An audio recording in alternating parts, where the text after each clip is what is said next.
Leaders, real life leaders. Hey guys, welcome to today's episode. And we have Dominic with us, Dominic Monkhouse, and we are talking about how to scale your technology business. So we're going to start off by asking our guest, if someone says, okay, I'm ready to scale my tech business, what are the three things that are absolutely imperative that they need to do? I think, so you're thinking of scaling, that must mean you can see the market demand. So that has to be there. Have you got the right people in your business? So as you scale, have you got people with enough headroom so that you don't run into a wall really hard? And can you attract and retain the right people? I think those processes are important as well. But if you've got the right people, then they can adapt and change the process on the fly. So let's talk about what you think it is that is going to attract and to retain. Let's break that up into two separate pieces. So first of all, to attract these tech people, because I know for us, we had two people that were with us. They were junior developers. They started out with us, and then Amazon took one of them and literally paid them 3 times what we were paying them. And then we spent 9 months to a year training them from the ground up on everything they needed to know. And then one went to Amazon, one went to Microsoft, both of them getting almost 3 times what we were paying. So what would you say to that? It's just, it's like, one of the things, wind back a sec, one of the things I talk about always is A players. So, and an A player, the definition of that is the top 10% of available talent for a given job in a given location for a given salary. And so you've got these A players that you've trained to the point where their salary in your marketplace is now 2 or 3x what you're paying them. So one level you could pay them 2 or 3x, try and keep them, but it might not just be the money. It might be personal development. I've been in that space before with sales teams where I couldn't pay top salary, so I had to build an academy, and I knew I would just lose people because of the place we were, the location we were in.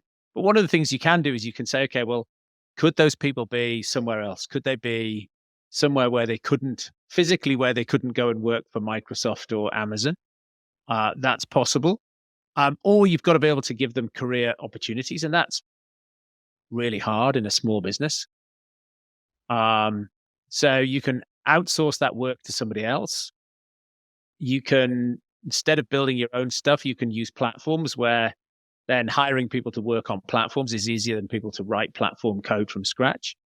Or you could put those jobs overseas.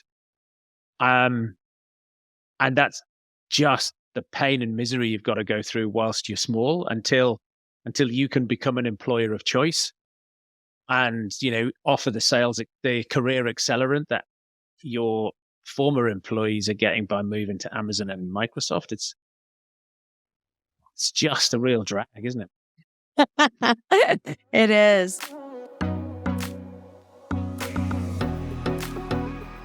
So talk about some kind of things that you've done to kind of make things simpler and simplify things. Like I know for us, we moved to a RLL framework. And for us, that framework has literally really simplified things for our team. Name some things that you have done that you've kind of said, put things in place where you said, here's a few systems that I can come in and kind of show people. If you do add this system in or add this in, it's going to save so much time from your developers, save time and energy on your staff? What kind of things have you put in place for people to simplify things? And are you thinking just the development team, or are you thinking more broadly across the organization? I would say both. I think actually one of the things that I do is I take the agile approach from software development and help businesses apply that to the whole business. And in a number of clients we've worked with, the head of development has become the chief people officer, because you've ended up with two cultures in the organization. You've ended up with sort of agile 2-week sprints and clarity and purpose. And in the rest of the organization, not that. So one of the things actually we've done is made sure that we got one culture in the business. And hence why if daily stand-ups and 2-week sprints and OKRs are how dev are running the development side of the house, why not run the whole business that way? That has made it really simple for those organizations from a expectation perspective. Because some of those simple things, putting those in place, daily stand-ups, weekly or fortnightly show and tells, fortnightly sprints, quarterly reviews, that having that cadence in place makes it much easier for people to see that they've had a great day. Because, human beings want to come to work with great people on a mission that we're excited about.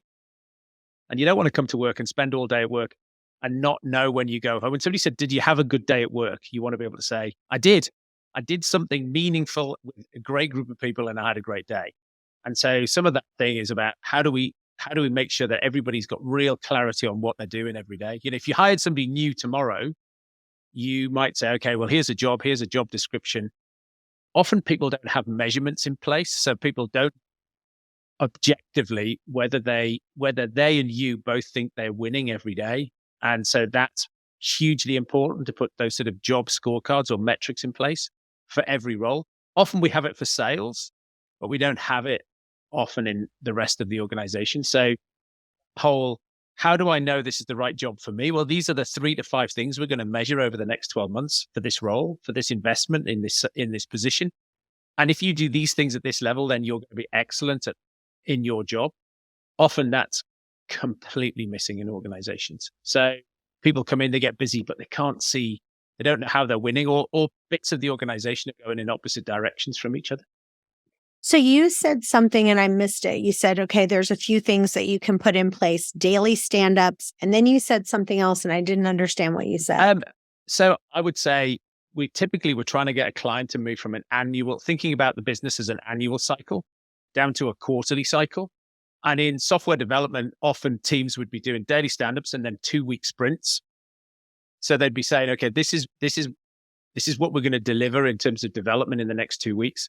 So instead of doing a massive big waterfall plan and saying this massive document where we all agree what it is, sometimes the request from the business to IT or to development, the business doesn't really know what it wants. IT say you have to sign in blood to say that this is what we're going to deliver. And then when the business gets it back, it's not what they wanted.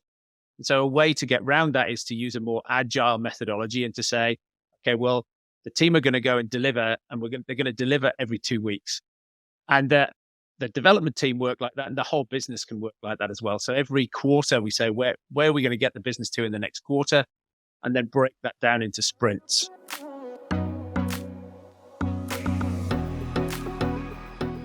I like that. We do that as well, but we do a 1-week sprint. And every Monday they make 3 commitments of what they are going to achieve. And they can be bite-sized things or something like that. But one of the things that I feel like is a struggle with web in general and technology is that sometimes what will happen is someone will get almost to the finish line, and for some reason, these tech guys have a hard time getting things all the way to the finish line. So, they'll get like 80% done. And then what will happen is, let's say an emergency comes up, something breaks, all hands got to go on deck to fix this. And now we never completed project A. We only got it to 80%. What kind of things can you put in place? And then the next idea comes and gets in the way. Have you seen that happen? And anything that you can do to get the ball, each project across the finish line? That seems to be an issue sometimes with tech. I those next idea, where does that next idea come from? Does Yeah, that come from the business, or does that come? it probably comes from me. No, Free. I suspect that might be the case. I think that I think often it's the business. The business is saying to the development team, "Oh, and another thing, oh, and another thing."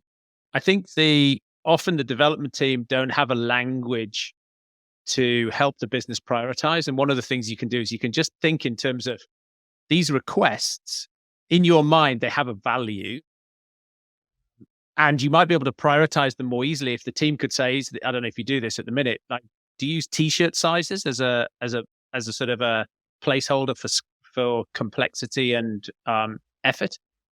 I like that. Explain what you mean by that. So you might say, can I have a thing? Can I have a feature? Can I have a widget? Could you move this from this to here, whatever it might be? Or the customers would really like this. And you go, okay, well, is this small, medium, large, XL, maybe triple XL? And just, before we do any detailed work on putting this into the sprint plans, what sort of effort, what do we think this is like in terms of effort? Because you might say, okay, well, because in any week or in any month, there's a certain number of things that we can put through the factory. Maybe we can do 3 large or 5 medium or 6 small. And so you know how much effort the dev team can deliver. And you make them, they're less likely to overcommit themselves if you can help them prioritize by that sort of initial effort size, because you've only got so many t-shirts you can make of a particular size. And so everybody has this sort of, let's help prioritize. Okay. This week we're going to deliver 1 large. Next week we're going to deliver 3 small. Okay. So we put these in the backlog, and then you can keep looking at the backlog and you can keep saying, okay, what's in the backlog? There's a thing. We kept pushing it down, but maybe we need to bring it back to the top. And you've got the things they haven't finished. And so it's like, well, do you want the 20% finished on this, or do you want this new thing? You've got to have a open conversation about at the beginning also what finished looks like, because often your definition of done and theirs might be different. For you might say it's a thing plus some training. From their perspective, the training's not their problem. Their problem is just writing the code and shipping it. So I like that. That's really good advice. And now a word from our sponsor, Chantel Realty. Run your business your way, only at Chantel Realty. You can have all the freedom with none of the standard real estate red tape. If you're an agent, you get to run the show however you want and be your own boss. If you want to launch a team, you don't have to jump through all the hurdles and holdups. From day one, you'll have tons of tools and perks to offer your team. Powerful real estate tech like KV Core, Brokerman, and Skyslope. If you want to be your own brokerage or already have your own brokerage, that's not a problem either. You'll still get to run it however you want. All Chantel requires is a small Powered by Chantel logo next to yours. You can be the broker, you can be the manager, and you get to determine splits. You get all the tech, admin support, ownership stock, and revenue share, but most importantly, all the freedom, all the time, only at Chantel Realty. So you've written a book, and we don't like to curse around here, but it basically says F the plan B, and it's how to discover the 5 core principles for success in the 10-point bullet plan for scaling up your business. So give us a glimpse of that. Give us give us 2 of the core principles to get people excited, and maybe a couple of the point plans that you have in the book that you think are the best to get people excited about reading it. Yeah, I've just published another book with a curse word in the title as well. The principles, though, interestingly, I think having a purpose in your business more than just trying to make money is important. And I don't, that's why nobody got out of bed in the morning going, I know I'm really excited today. Today I'm going to drive shareholder value. What they've got to do is they've got to go, why are we doing this? Whose life does this impact? Is this making a difference in some way? Some of our clients would say, okay, well, they're not changing the world. They're not solving humanity's big problems, but they're building a business which is a great place to work. And so many places that people work aren't great places to spend your waking hours. So I think even that is a purpose in itself. I think one of the things that we work with a lot with clients is radical candor, a great book by a lady called Kim Scott. And there, what we're trying to do is we're trying to find a mechanism to increase conflict. So Patrick Lencioni talks about 5 dysfunctions of a team, and the bottom one on his pyramid is trust. And one of the things that gets in the way of trust is not being able to have difficult conversations. And so it's a mechanism of how do we get people to have a difficult conversation about work, but not fall out with each other personally, so that we can be really intentional about fixing the hard things rather than having fake harmony and not wanting to upset people. So there's some of the principles. Also, maybe another one is that most people have wasted time in meetings. And so just looking at how can you make meetings, the right meetings, the minimal viable number of attendees. So there's a chapter in there about how do you make meetings better. And then one of the actions that you can take is Fred Reichelt wrote an article in the Harvard Business Review in 2004 and then wrote a book called The Ultimate Question. And there we ask, it's a net promoter score, ask questions. Would you recommend company X to a friend or colleague? And you measure it 0 to 10. And so a bit of a dive into that where people haven't yet taken that simple measure of customer delight. Because if you get a 9 and 10, they'll spend more money with you and they'll repeat purchase. They get 7 and 8s, they don't care. And 1 to 6, they hate you. And so being really specific about we need to drive customer delight because we want repeat purchase and we want word of mouth marketing, which is the best growth elixir that you can get.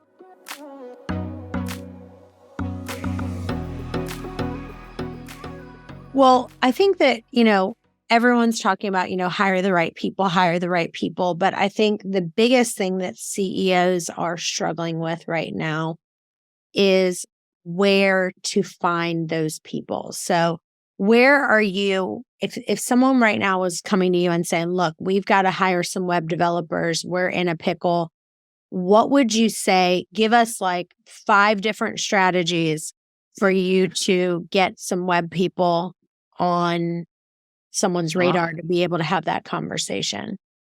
Interesting. When I was working for a North American business, we had 22 different office locations in North America and Europe.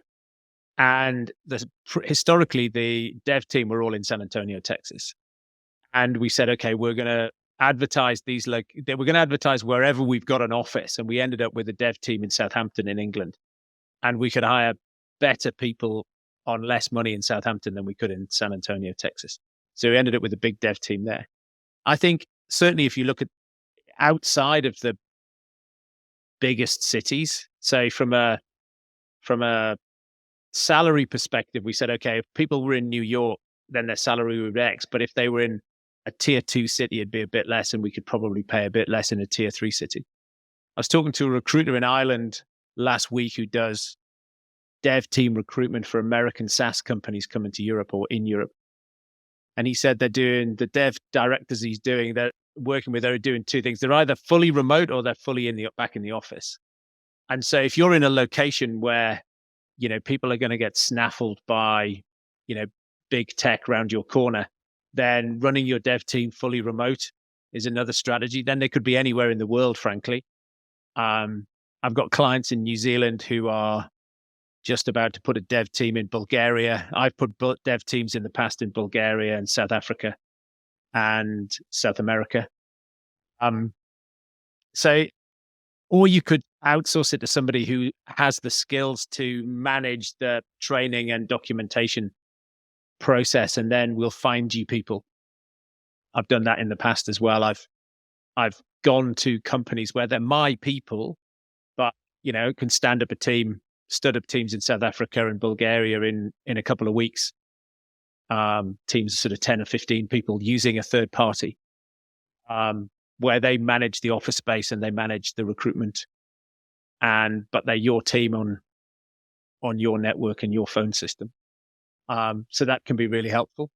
And if you've got a mechanism to hire, if you've got senior people who like doing training and development, you can build your own academy, but you're likely to lose people. So, what I've done there is we've created apprenticeships in the past. And that can be helpful because then you've got people for 2 years. So you're not going to keep them for 3, but you might keep them for 2. That might be okay. And then one of the other things that there are a number of companies now that will do dev training. So in the UK, the one I've worked with in the past is a company called Makers, and they will train somebody to be a developer. They'll take somebody in their mid-20s who's doing a job, who's doing a switch into development, and then they'll place them with you for 2 years. So, there are places in the UK where people might not want to go and live. But these guys will, for no money, train you to be a developer, but you have to sign on to them for a number of years. And so, that's a way in which you can get people to relocate to where you are from wherever because typically these training academies are on the back of large universities. So people come out of a university having done computer science, but don't have quite the right skills to get the right job. So these guys can either add complementary skills. So that can be helpful. We've got a client who does that around Azure consultancy development skills in the UK. I love that.